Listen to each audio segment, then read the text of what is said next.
Hasilpur doctor Toqeer Hussain से। हासिलपुर नौमौलूद बच्चे की लाश बरामद। मेन शाहरा क्लब रोड पर खाली प्लाट से नौमौलूद बच्चे की लाश बरामद। शहरी की 15 पर कॉल, ताहाल पुलिस अभी तक नहीं पहुंच सकी। शहरी 1 घंटे से पुलिस के मुंतज़िर रहे।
ये इंसान बहुत बेवफा है। पहले सफी स्कूल से आता और लंच बॉक्स का माल भाई के साथ शेयरिंग इज केयरिंग कर जाता। कभी सैंडविच, कभी कबाब रोल, और अम्मी को दिखाता खाली लंच बॉक्स।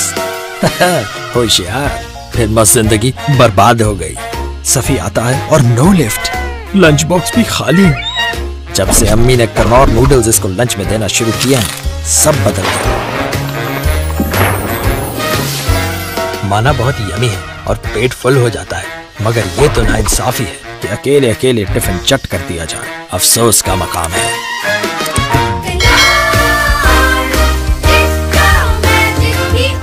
होगा, मुझे क्या।